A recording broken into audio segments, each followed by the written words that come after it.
Amazing humans. How's it going?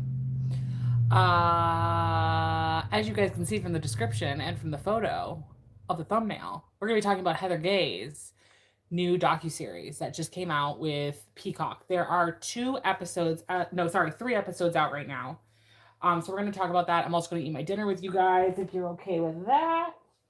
So we got a lot going on right now. I am at my parents' home right now, watching their dog while my family is doing and dealing with a bunch of family stuff. So I'm helping out, and my hair looks crazy.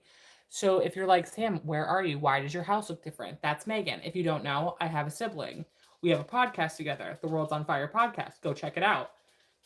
We have been on hiatus for a little bit because we, again, have had some family shit that we're dealing with. So that's kind of where we're at. So today I wanted to talk to you guys about the new episodes that came out with Heather Gay's docuseries. It is very well done. I liked it very, very much. What's wrong, girly girl? Come here. That's your sister. Come here. Come because your sister. You guys want to see Roxy? This is Roxy. She's just a baby. Are you just a baby? She's just a baby. She's not a baby. She's like 5 years old, but this is Roxy. I call her a little girl. And very annoyingly, if you guys watch the podcast, you know, I go, hi, little girl. Hi, little girl. And then she gets all whacked out and freaks out with me. Lay down. You're okay. I think she has to go potty. That's why she's freaking out. So she came out with a docuseries that is on Peacock. If you liked the Scientology Leah Remini docuseries, I think you would really, really, really like this one. It is extremely similar, within the same vein, done, I feel like, pretty much the same way. And it has each episode, they have like a main person that they interview, and then within that, they kind of have like sub mini interviews here and there. But overall, it's pretty much one person each episode with a theme about the Mormon church that Heather is talking to. And Heather's very good at interviewing. I think she did a fantastic job. I posted about it today on my Instagram stories and I think on my TikTok about how well I think that she did and how I think it's a great, overall piece of work that she's done. I did read Bad Mormon, just so you guys know. So I do have a little backstory on Heather and her book and all that as well. Let's go see if my food's on fire. Watch this be the episode. Watch this be me on live video when like a friggin' mouse or a rat comes out. Let's see. Everybody? Oh, you guys. I think we're cooked. I think we're good. I think we can stop. There we go. Don't mind me while I'm making food. You guys can't see me. You guys didn't know you were going to be doing a food channel too at the same time. Don't mind me. I'm just getting my dinner prepared. I'm not used to eating with a little... What are you doing? Stop. I'm not used to eating with like this little air fryer that my parents have. I'm used to eating like out of like a legit oven. So this is a little different for me. So I'm just going to go through the episodes. I'm going to tell you guys how what I thought of everything, the stories that they told, the people that they spoke to. And again, I think overall it is 100% worth a watch if you were into anything that Leah Remini did, because it really is a very similar vein. And I really hope Heather keeps up with it. So there's not it's not just 3 episodes. Apparently it's supposed to be more than that. Apparently it's supposed to be like multiple episodes. Hopefully this is all fully cooked. Again, I don't know how to use my parents' little mini oven that they have, so we shall see. And then the dog is about to get up in my grill.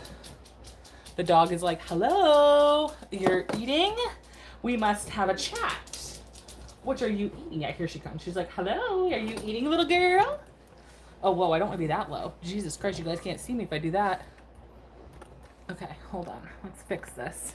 Hold on, guys. Hold on, team. I'm just going to lower it a little bit so you can see me better. There we go. Hi. Okay, so don't mind her. So the show starts out with David Matheson, and he basically is a pioneer in the Mormon church of a gay conversion camp that was created while he was there. Now, before we get into all this, I probably should give you guys a trigger warning. Basically, think of every trigger you can think of. That's the trigger warning. Like, I can't even list everything because it's just everything. Any type of abuse you can think of, Heather talked about in this docuseries. So it's all over the place. There's a lot. It's very dark. It's very sad. I'm going to try to edit myself as much as I can when I'm talking because obviously I don't want this video to get completely kicked off. But so he pioneered this group called Evergreen. And Evergreen essentially was a gay conversion group where they would have men that were gay, admitted to being gay. Their families knew they were gay. Their communities, I'm pretty sure, knew they were gay. But they basically wanted to get rid of it. They wanted to like pray the gay away and be like, I'm done. I'm not doing this. And David basically was a part of the starting of that group and then became like the director and all this stuff of that group. The Mormon church, we find out, sued Heather for trademark infringement on her book, Bad Mormon, which I think we already knew about technically, but that is definitely a conversation that they have too about her and the lawyers of the Mormon church. That is a topic that gets brought up, is the legality of the Mormon church and how they use that against their parishioners pretty heavily, sadly, to silence them. They call this a mainstream religion with the goal of making it to the celestial kingdom to meet your family. And the whole core essence of what I got from it about being a Mormon in the Mormon church was essentially that the whole goal was that you and your family would make it to the celestial kingdom together, that there's a seat, there's always a seat at the table, and that you, when you pass away, you will meet your family in the celestial kingdom and to be with them forever. And that is something that gets really, really, really hammered to them in a way to make them feel guilty when they make poor decisions and to keep Mormons silent, essentially. So very secret rules, very secret rituals. And they talk about how like there's two sides to Mormonism. There's the side that everybody sees. And I think it was David that says essentially that the Mormon church is like a stuffed teddy bear. And on the outside, it looks soft, it looks fluffy, you want to hug it, you want to squeeze it, and it looks so great and wonderful. But then you go to grab it and squeeze it, and there's a knife inside. And that's what the Mormon church does, is they package it to look so easily accessible. Anybody could do it. It's the perfect lifestyle. Heather talks about, the secret lives of Mormon wives. She talks about, mom talk. She talks about, Ballerina Farm? Like, she talks about all that stuff and how the Mormon church, it makes it look like it's one thing, but it's actually this thing. And that is really, really hard for people. And there are a lot of rituals that a lot of people in mainstream don't know about, that only Mormons know about. There are a lot of rules that only Mormons know about that mainstream doesn't know about. It just looks like a church, and you're worshiping God, and it's actually a lot deeper than that, and scarier than that, and sadder than that, unfortunately. They have, and like David Matheson talks about how he used to make anti-gay commercials in order to convince people to join this Evergreen group, convince men to join this group, and they get into that group a lot more as we go on. So David has divorced his wife. He is an out gay man, but was secretly dating men, and he was then outed by a watchdog of the church, who basically, the watchdogs, like, it's like Scientology, like their goal is to hunt you down, find you, and when they do find you, they're going to exploit any bad thing going on and use it against you, essentially, to either keep you quiet or to keep you in the church and positively talking about said church. And Heather talks a lot about guilt when it comes to that too, and a lot of them, that's a big main topic too, is like the guilt that you have, that even when you're out of it, you still have this sense of guilt that you can't talk negatively about the church.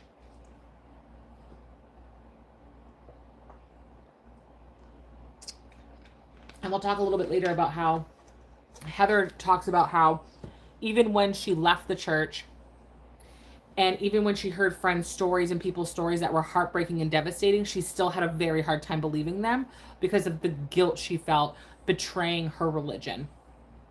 So he was raised Mormon. His entire family was Mormon. Again, I don't think people, I think people understand this, that the Mormon church is one of those churches where, and I think, you know, the only comparison I have for myself is Christianity, because I used to be Catholic and part of the, you know, Christian church and all that stuff. But the Mormon church is very much from its core really, really, really emphasizes, again, like the family part of it, and being, do you want to be with your family when you pass away? Do you want to be in the celestial kingdom with your family? And then they also, which I think Scientology has the same thing, which is like, you are born into this. It's not like you know, grew up, you found religion, and you're like, oh, I think I want to be Catholic. Cool, fun. Or I want to be a Buddhist, or I want to be whatever. You know what I'm saying? Like, where you got to choose what you wanted to do. No, you're born into it. You don't know anything better, anything different. You live near Mormon people. You go to school with Mormon people. You work with Mormon businesses. You work with Mormon people. The convenience stores, the gas stations, like they talk about the wards. Like, your entire life is Mormon. It's not just I go to church and I go to a Mormon church.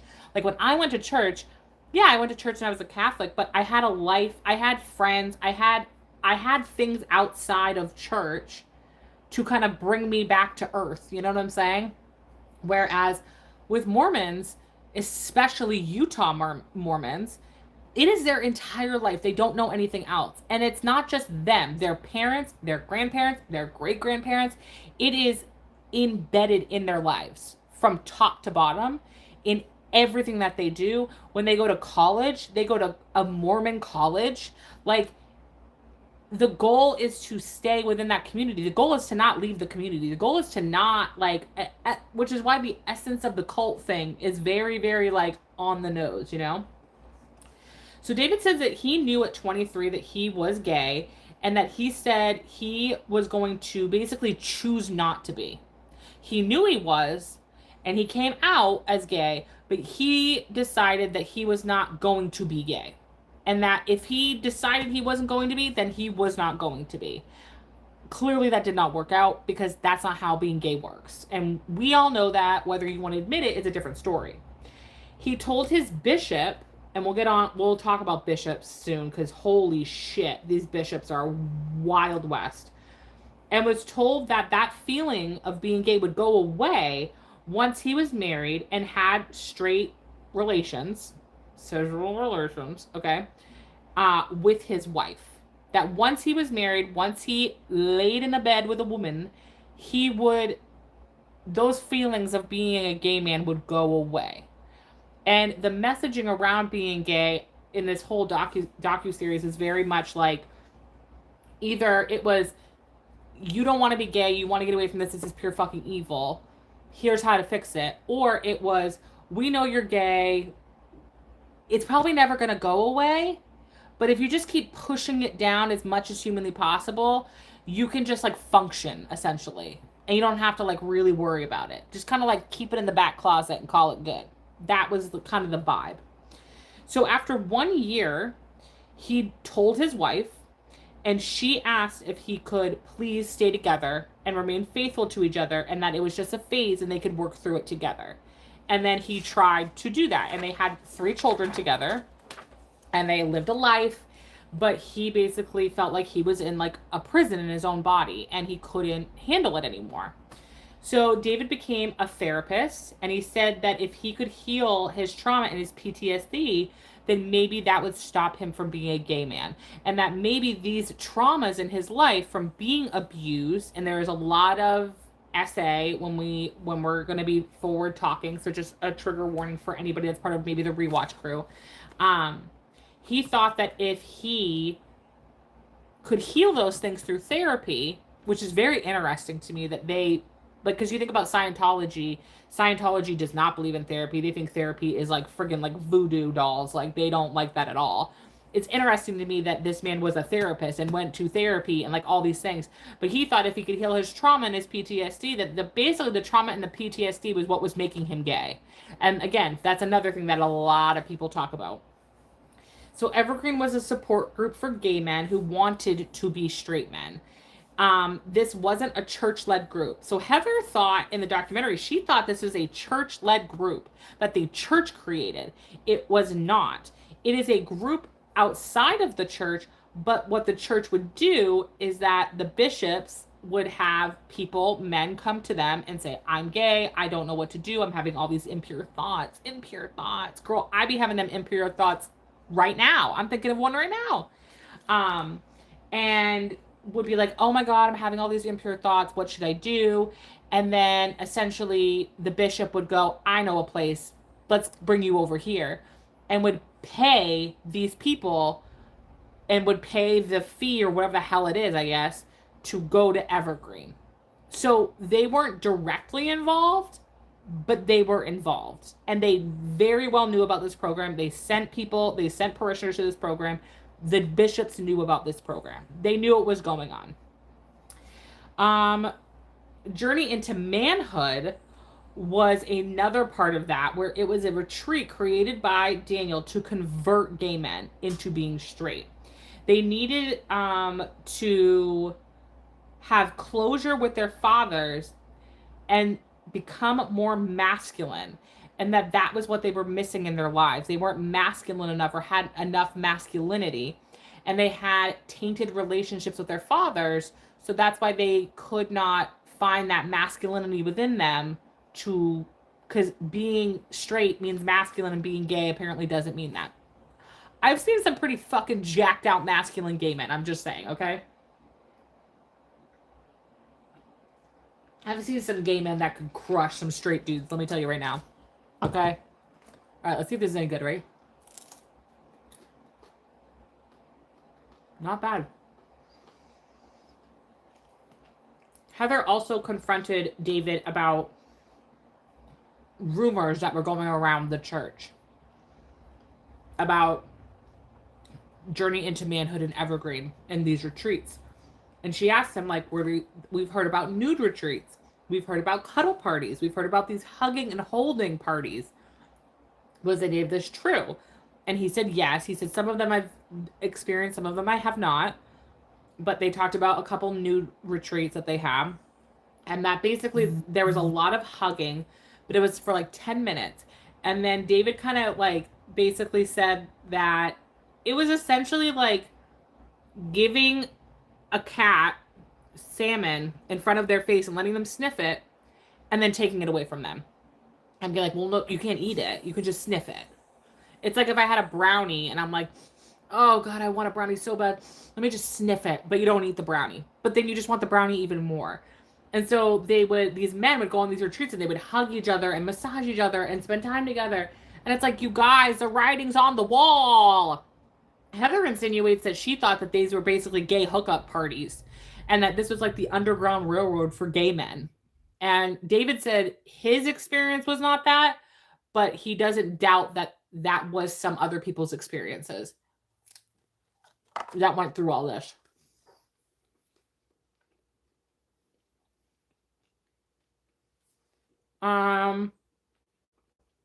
Let's see. David got remarried. He's getting remarried to a man. He loves him very much. He loves his 3 children, thinks it's the best thing that ever happened to him.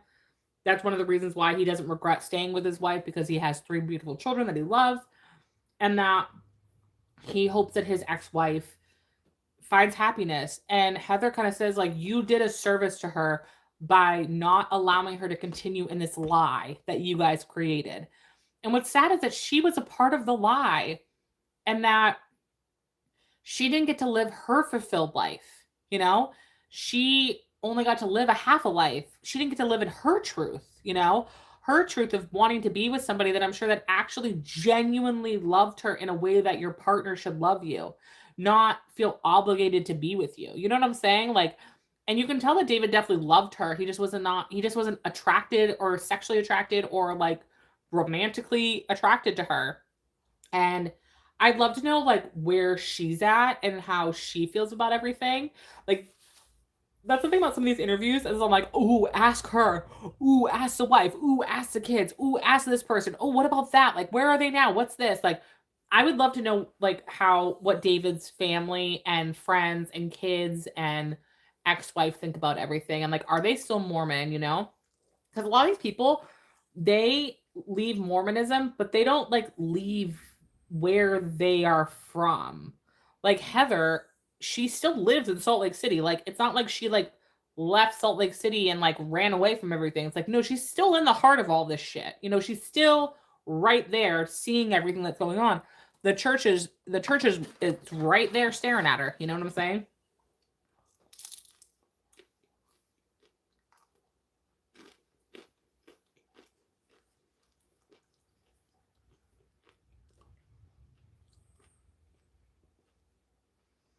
Okay, so one of my notes here says that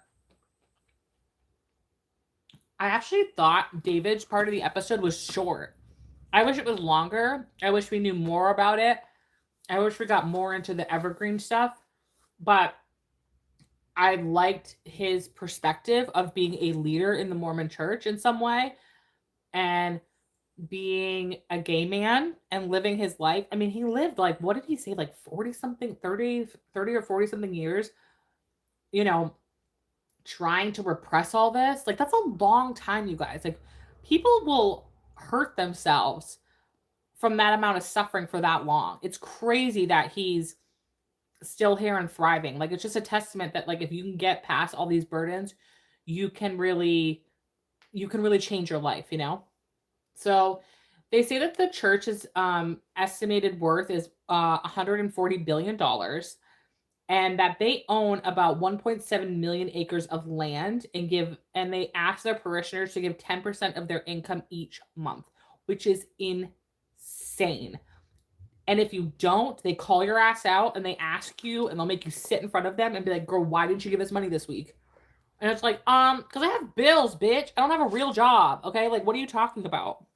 All right, I'm gonna try this chicken. Ready? We're just talking about Mormons eating chicken. That's not bad. I just don't know if it's cooked enough. I'm gonna salmonella. I'm gonna get salmonella. I don't know if that's cooked enough. We're gonna find out. I just vomit on TV. I vomit on TV. I'm on TV right now.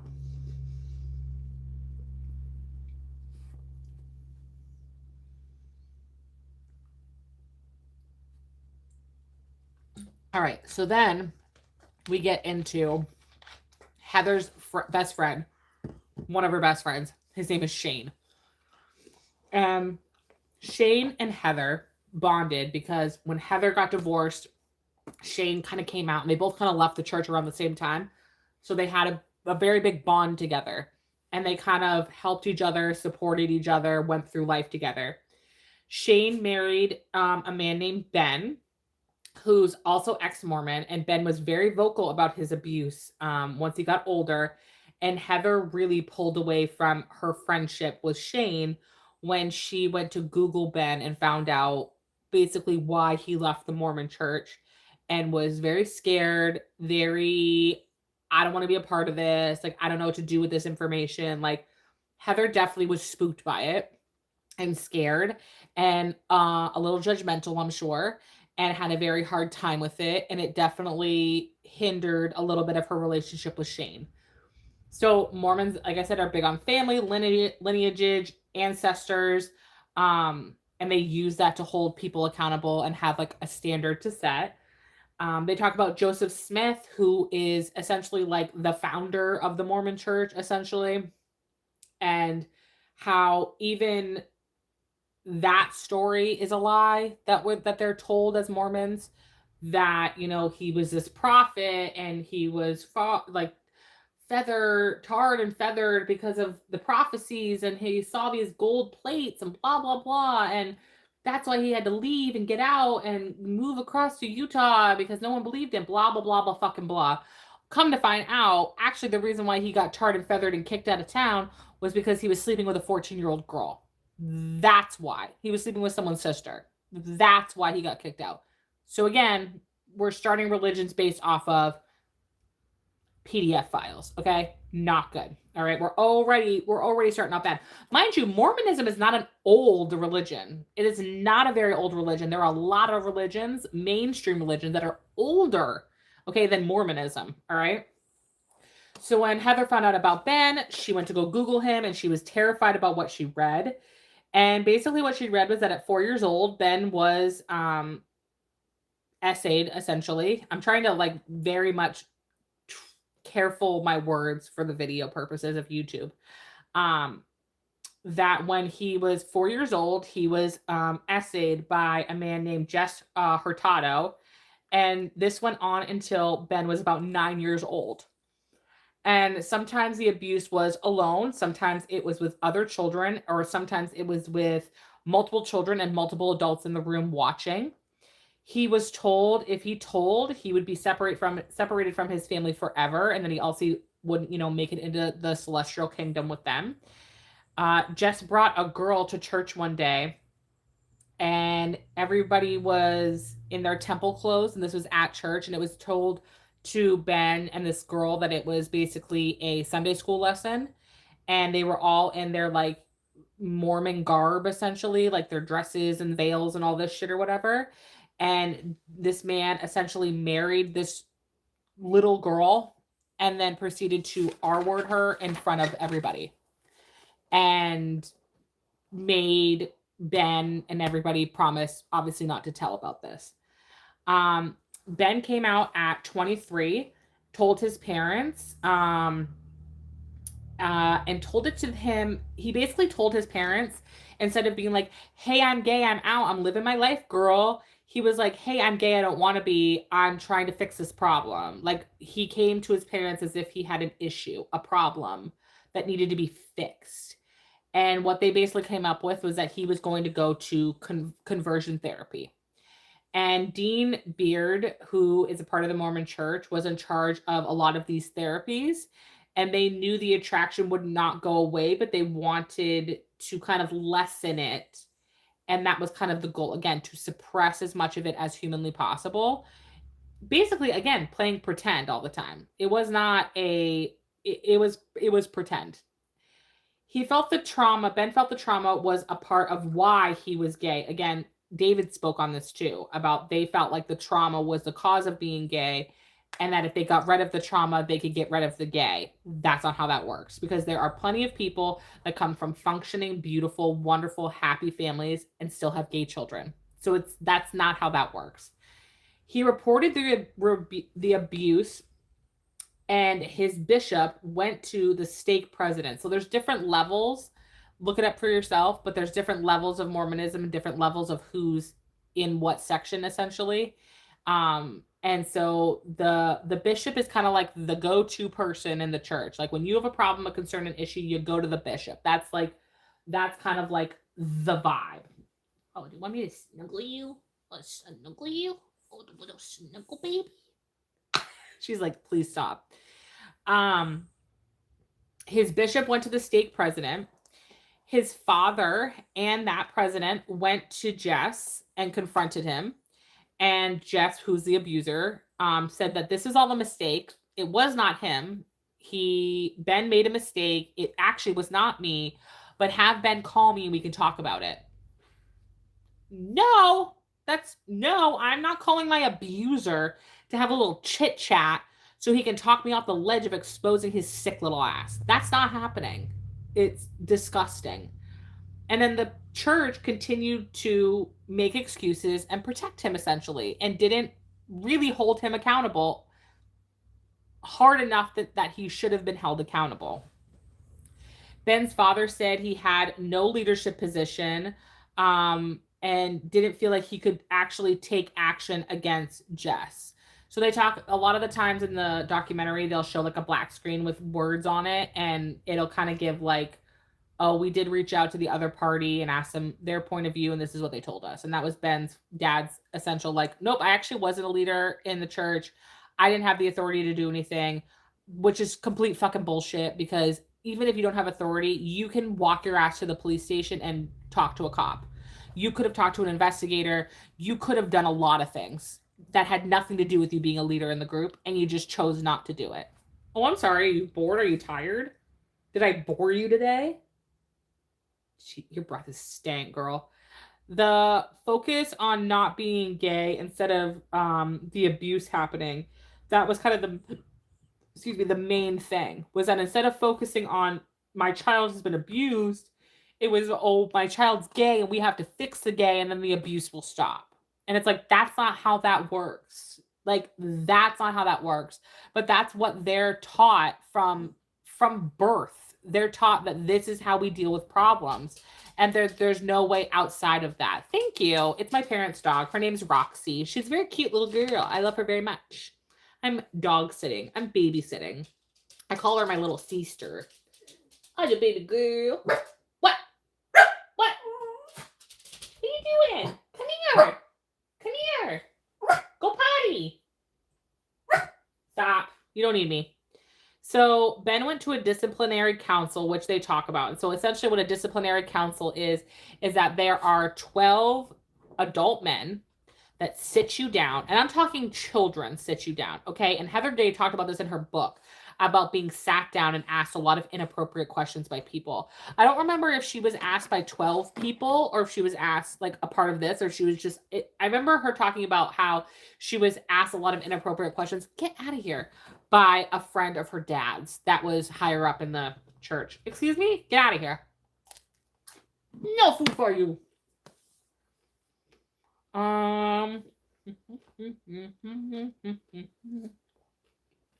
So this council is 12 church leaders from all over come together, and they ask you very intrusive, inappropriate questions, and they're always involving sexual things. Like, did they touch you? Did they do this to you? Do you know what position were you in? Did you have an orgasm? Like, very inappropriate stuff. Heather talks about it in her book about how that guy that was a friend of her dad's that was part of the church asked her about her masturbating, and that was like a whole conversation. It was disgusting. So then we kind of get into how that group of 12 men had the conversation and basically were like, we'll deal with it. You don't have to worry about it. Just go live your life. Don't worry about this guy, Jess. We got it handled. And then as a Mormon, you're like, oh, they got my back. They're the big guys. They're the top dogs. Like, they got this. Like, they'll take care of everything. They didn't do shit. They didn't take care of nothing. Okay, they did pretty much nothing when it came to this situation. Shane and Ben talk about how they met. What are you doing? What are you doing? What? What is it? You're a freak. What? What? Are you hungry? You want food? Are you hungry? All right, hold on. We got to take a walk. We got to go.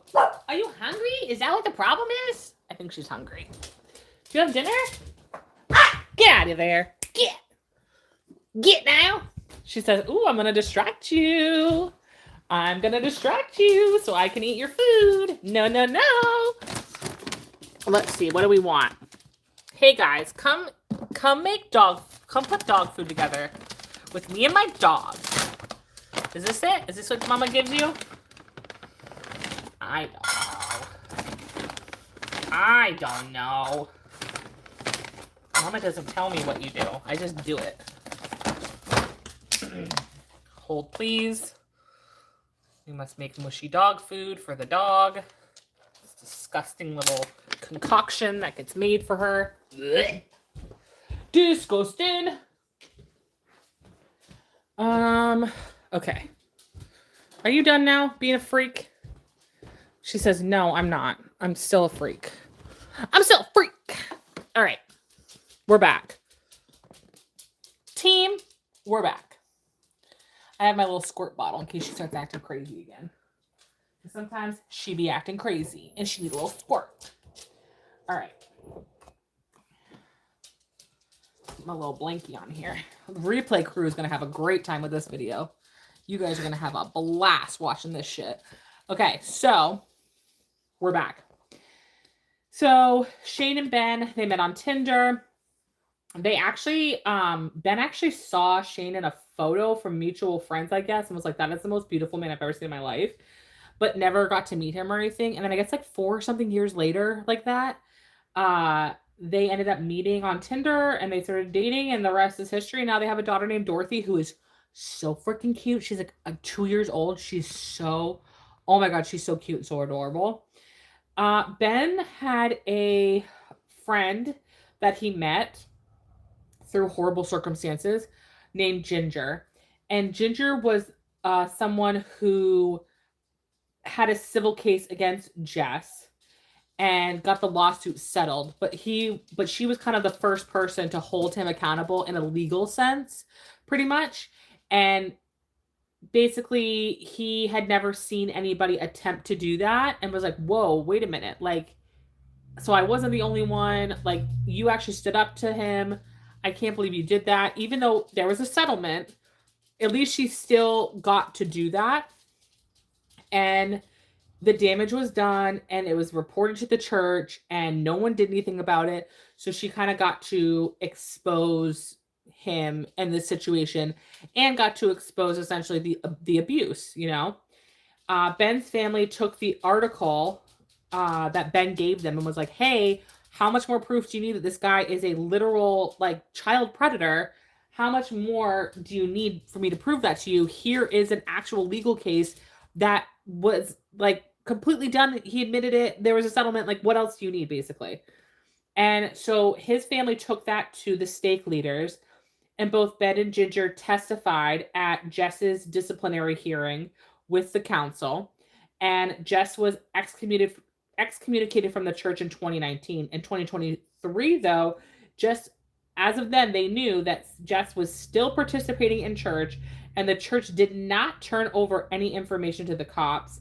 And the church lawyers basically worked hard to poke holes and fight against the victims. And from that time of 2017, 2019 to 2023, he was walking around living his best life, being a church member, could come and walk up to Ben's door and go, hey girl, what's going on? Like, at any point. Was not arrested, was not actually excommunicated from the fucking church. Like, no problems, no issues on his end, which is so disturbing. The bishops seem to be this is what I think the bishops are, is essentially they are the middleman. They're the gatekeepers. They're the ones that are stopping inside information getting to the outside. And they talk about this hotline, and they have a bishop hotline to report abuse. And the lawyers are the ones that answer the hotline. And when these parishioners talk to the lawyers, that gets into the attorney-client privilege area. So then essentially they're taught that, oh, you actually don't have to tell anybody. You don't have to talk about it to anybody because it's attorney-client privilege. We can keep this private together and you don't have to worry about it. We'll take care of it. And it's a huge law firm in Utah that takes care of all these fucking people. And again, are paid on retainer 24/7, 365 to essentially stop anything bad about the Mormon church from happening. So that way all this shit doesn't get out. And it gets 10 times friggin' worse, you guys.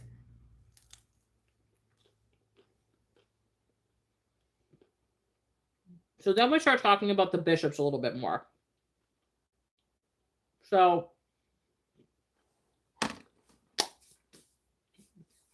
they are very good. They're not my favorite kind, but they're actually pretty good. I'm not a big I don't love a corn tortilla always. It kind of just depends sometimes. I'm a little bit of a basic white bitch and like a good white tortilla, which again, I'm white. I'm boring. I'm bland. It is what it is. These ones are pretty good though. These are Walmart. Funny enough. Okay, so let's talk about the bishops. So, how many more pages do I have? I took a lot of notes, you guys. So Nick Jones is a former bishop, and he was a bishop for 2.5 years. Now, mind you, I don't know how this works in other religions, but I know in the Catholic Church, basically, if you become a priest, if you become, is it a bishop? I don't remember the names of everybody. But if you become like a religious leader, essentially, you have training and schooling that you go to. I mean, you don't just show up one day and go, I'm going to be a Catholic priest. Like, you don't get to do that. You have to go through training, lessons, all these things. Not to say that the trainings and the lessons actually do anything or mean anything, okay? I don't know what they're actually learning about over there. But at least there is this standard of, before you become a priest and a leader of your church, you are to go to school and have lessons and learn and be essentially like certified in some way, loose term, but you get what I'm saying. Mormons, nope. Heather's like, the local dentist could be a fucking bishop if he wants to be, or if the church gives him the authority to be one. You can be anybody and be a bishop, okay? So there's no formal training. There's no conversations about how to have conversations with people. I mean, you are essentially like the police and the therapist at the same time, and there's no training for these people. They just get to be a bishop if the church allows them to be one. So Nick told a couple stories that were very disturbing. And again, trigger warning. 3 weeks into being a bishop, a 17-year-old girl came to him confessing that she had had sex and essentially was crying because she's like, I sinned. She started talking to Nick about what happened and was giving him details, and he was basically like, oh, you don't have to tell me all that. And she goes, I don't have to tell you detail by detail everything that happened to me. And he's like, no, girl, you don't have to. And she was like shocked by that. She was shocked that she did not have to give Nick this disgusting, gross amount of detail. And that, we talked about it with the 12 guys there that come together for the council. Like, they are telling second to second depictions of what happened to them. It's perverse. It's disgusting that they have to do this. He received a call from a wife saying that her husband was a PDF file and that they needed help.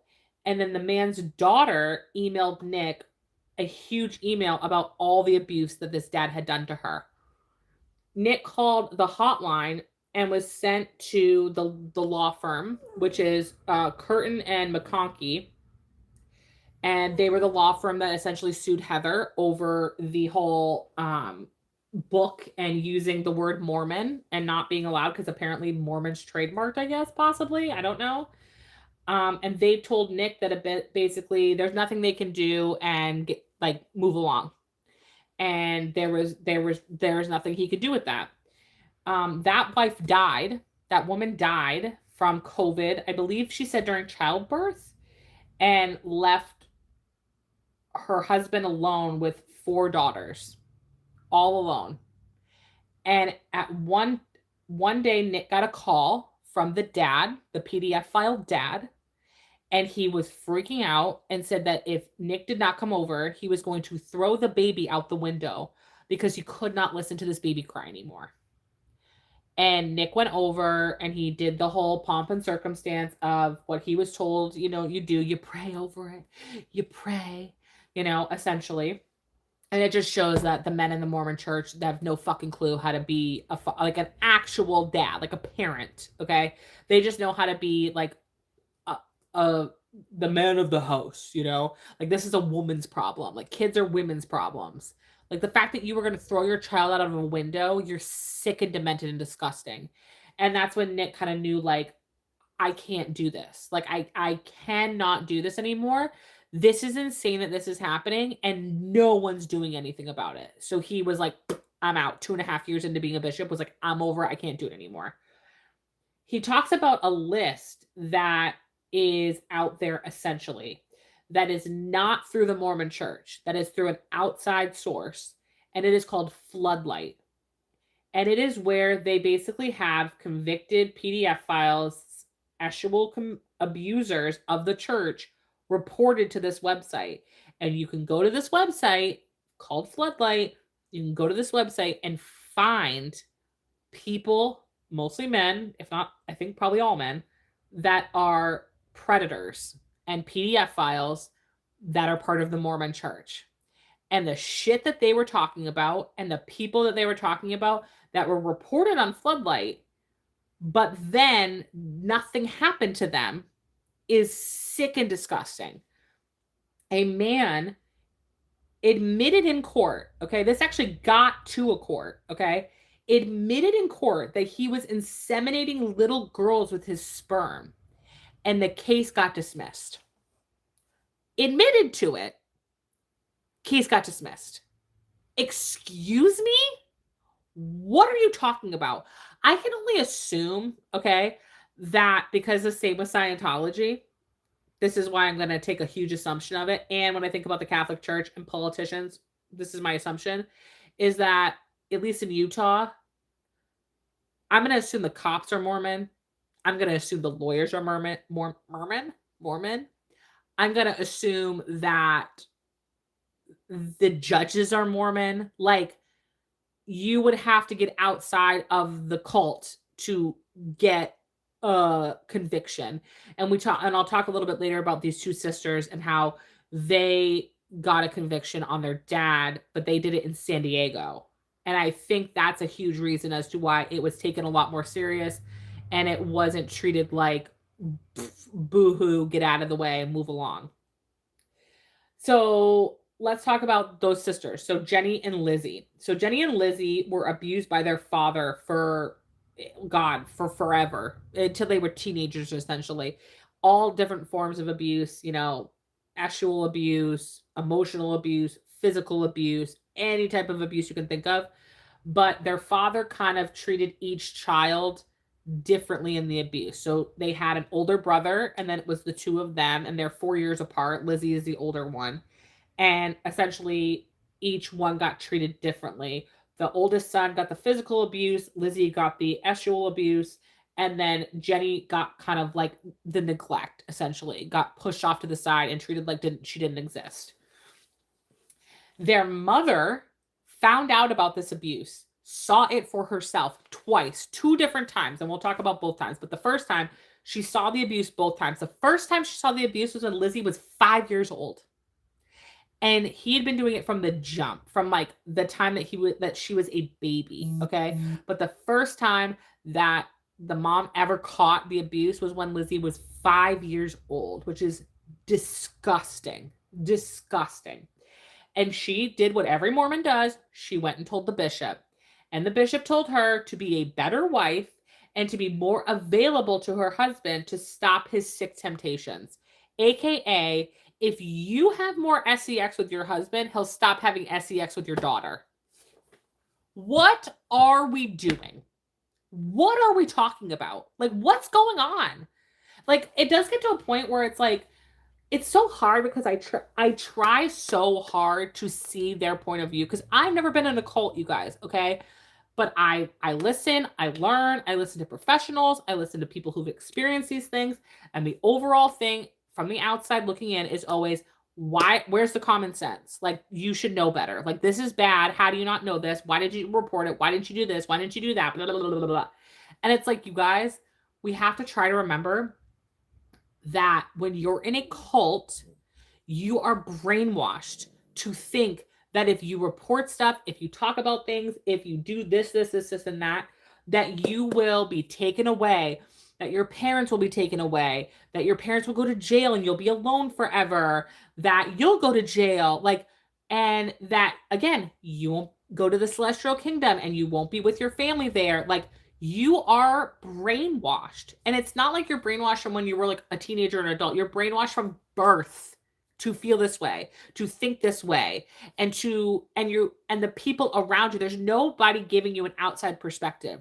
And this all happened like before social media shit. Okay.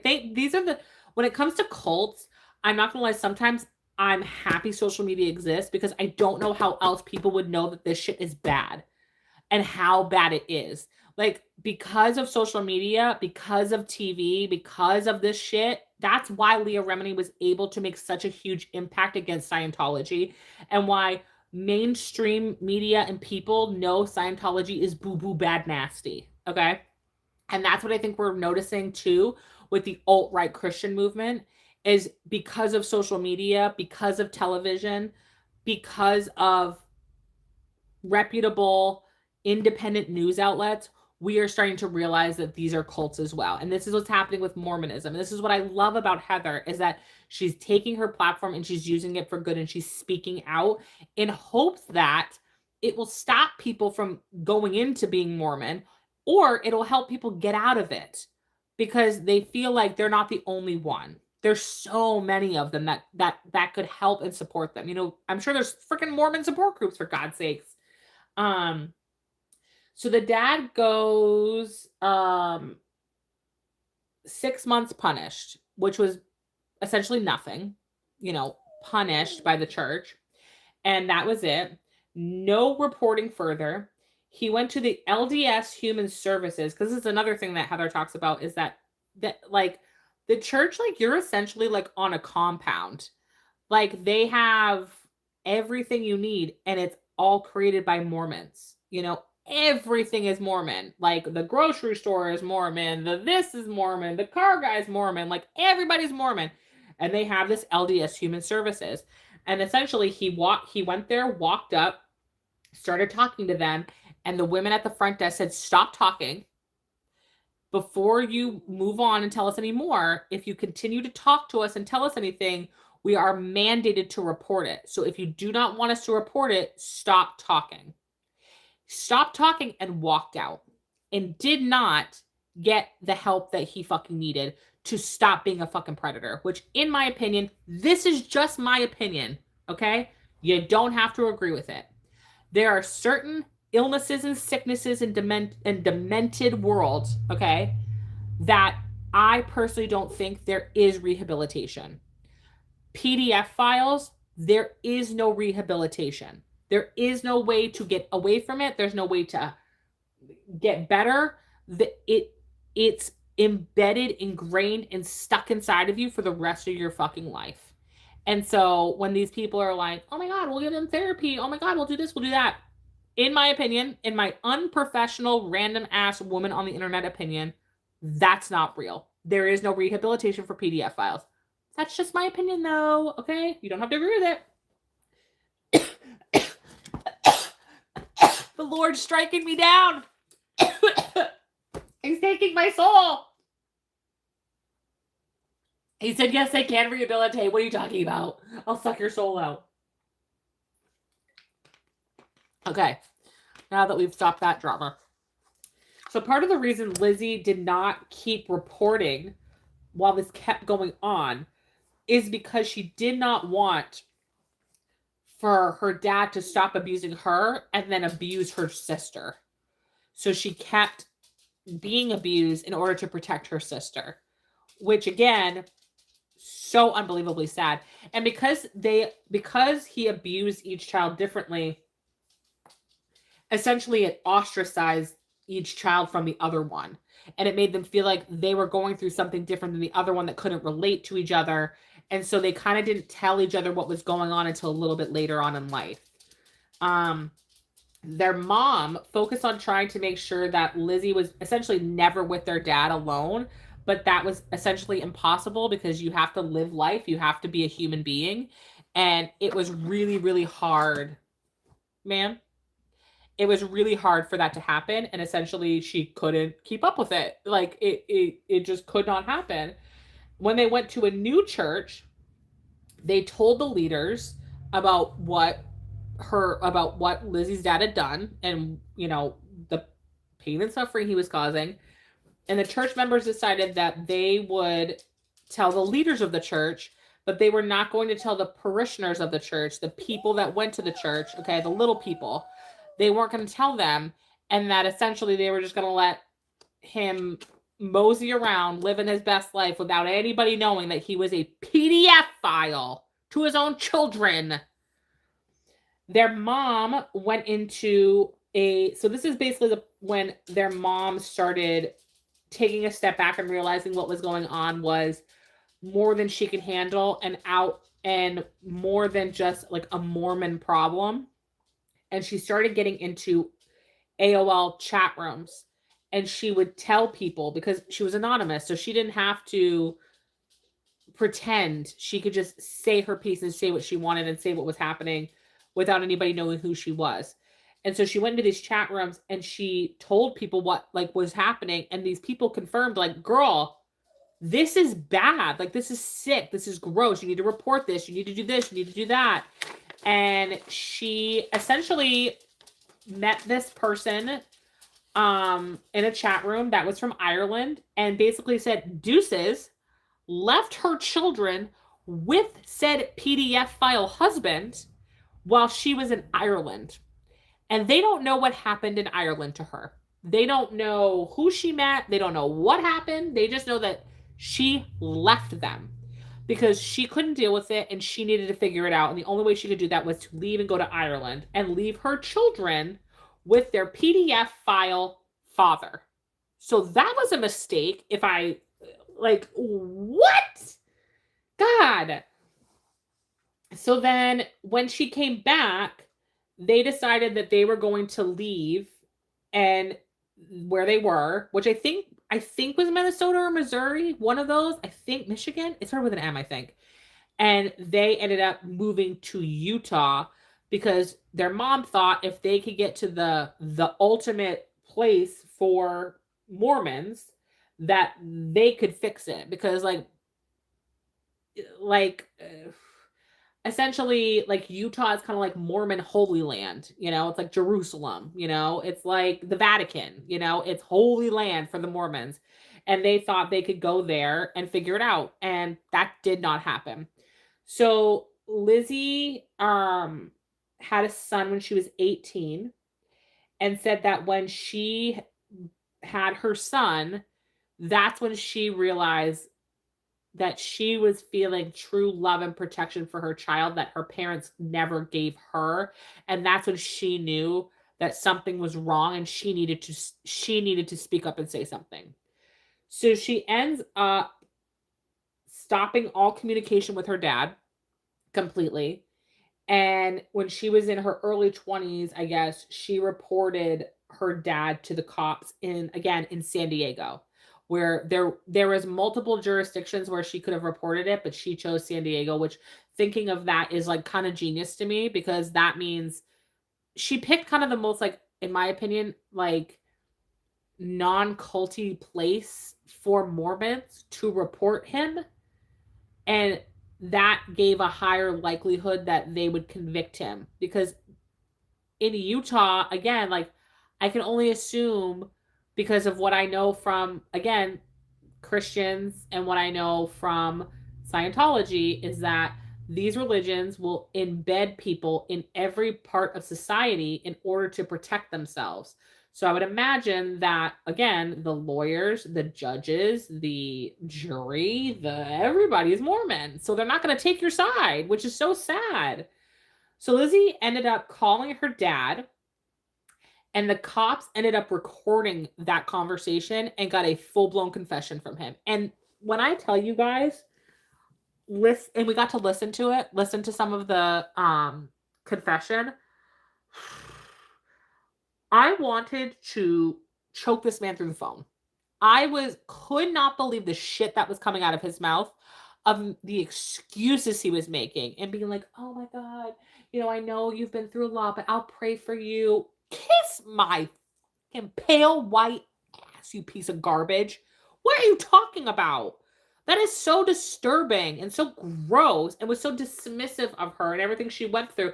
And then, like, talked in this very, like, monotone voice the whole time. He didn't, like, yell at her. He's like, yeah, I know. Uh-huh. Like, I hear you. And I'm like, I'm going to lose my mind. Like, I would have been, and she kind of was, but I would have been screaming through the phone. But basically, they recorded it and had a full confession from him that he did do all these things. And so they were able to use that against him in trial. And he was arrested within 4 to 6 months of her reporting it, and was sentenced to 32 years in prison.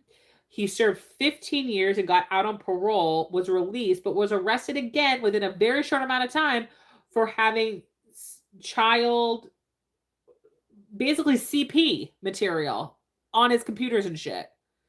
And it's like, it just proves my point that, again, in my unprofessional opinion, I just don't think PDF files can rehabilitate.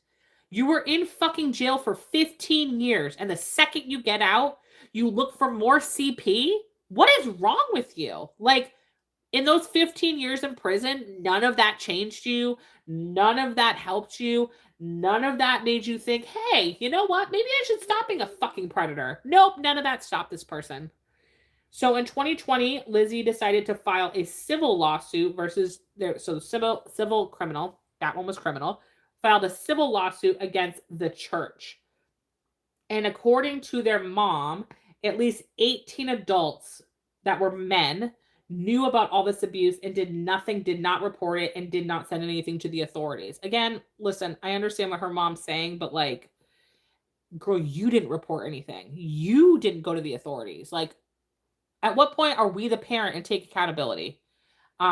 They talk about how she definitely grapples with the abuse and everything that happened, and their mom is still struggling with a lot of what happened. The civil lawsuit was settled, and Lizzie did get money, but apparently did not have to sign an NDA, which I find fascinating.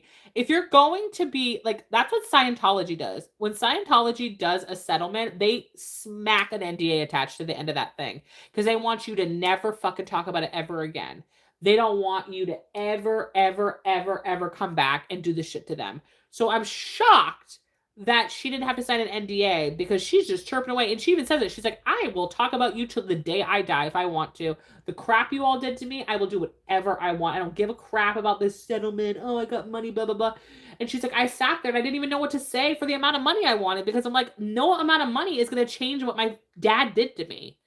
And basically in that settlement, when they questioned her and the lawyers kind of went back and forth with her, the Mormon lawyers, they basically essentially did not admit to their wrongdoing in any way, shape, or form and blamed a lot of it on their mother instead of the church. And Heather admits, okay, so that's kind of, that was their story. That was Lizzie and Jenny's story. And Lizzie and Jenny are happy, living their best lives, thriving completely. Like, all these people are now happy that they're not in this cult. They're surviving, they're thriving, they're living, they're having good lives because they're not a part of this garbage anymore. Heather basically admits that it was very hard for her to come to the conclusion that she was in a cult because she had a lot of moments in her life that were positive and good and beautiful and fun and wonderful and amazing. And it feels like when you call your religion and your experience a cult, that it basically takes away from all the good that happened in your life, which sucks and is really, really sad because she's had to learn that two things can happen at the same time. I can say that I do have amazing memories from being a Mormon, but I'm also aware that this was a cult that abuses people to this day.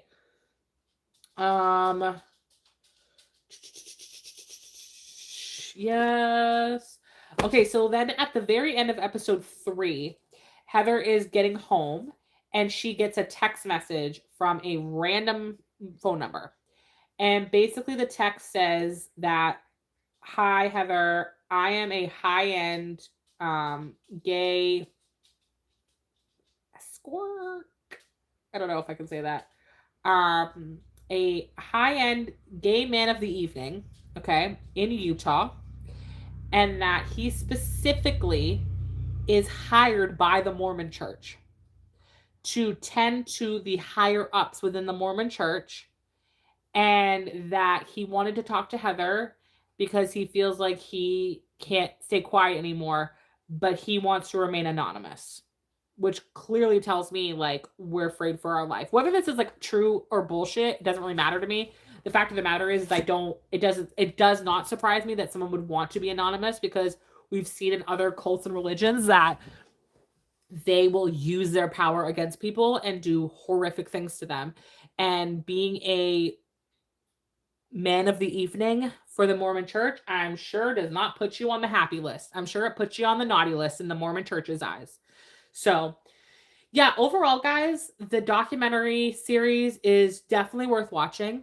It is so nice to see another side of a housewife that is more serious, that is more authentic, and that is trying to make the world a better place. Because I think what happens when we talk, like just in my experience, whenever I bring up, especially to men that I watch Housewives, it's like, oh my God, these women bitching and yelling, blah, blah, blah, blah.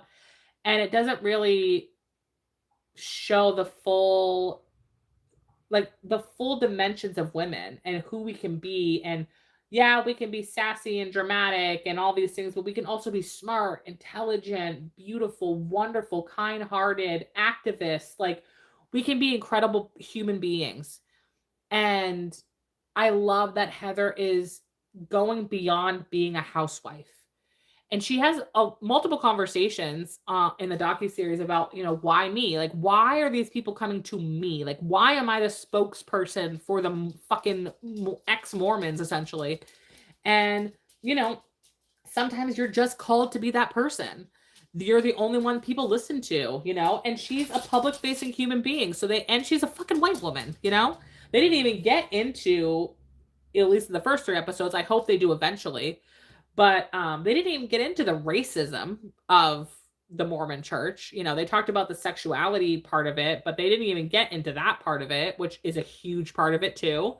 And, when you have this, rich white woman speaking out for these people tend to listen a little bit more, And I hope that Heather, I said this on my social media today, I hope that Heather reaches out to Leah Remini and gets advice from her on how to handle a lot of this stuff, because a big part of it is safety. And obviously, Leah has a daughter and wanted to protect her daughter and I think her ex-husband, I think they got divorced. And obviously Heather wants to protect her 3 daughters. They're grown adults now, but I think her youngest just is graduating or just graduated. But she has 3 daughters that she has to protect, and you want to keep them safe. And, you have, BYU is a Mormon college, you guys. Like, these people are embedded in Utah, are embedded in the culture of these people. Like, it's terrifying. And I hope that Heather has a chance to talk to her, like Leah, or anybody else that's in these positions of public facing, speaking out about big groups like this, and how to protect herself and how to get security and how to, make sure that she has a good lawyer and et cetera, et cetera, et cetera, to protect herself and to protect her daughters, honestly, And Heather actually responded to my video on social media and said, thank you for speaking so positively about it, which I really appreciated. And I was like, girl, I got you. Like, you don't always have to love the housewives or love everything that they represent or behave, but when there is an opportunity for them to behave appropriately and speak out, I give a lot of props to, especially to white women who could just sit on their asses, suck on a martini, and live their best life. And they choose to speak up, speak out, and use their platform for good. Because let me tell you right now, as a white woman, it's fucking rare. It is rare to see white women stand up for anything other than themselves and their stupid ass husbands. So it's nice to see. So I'm excited to watch more of it and see what happens. And I highly recommend it. Again, it is, hello? It's dark. It's very sad. I shed a couple tears watching it. But it is well done.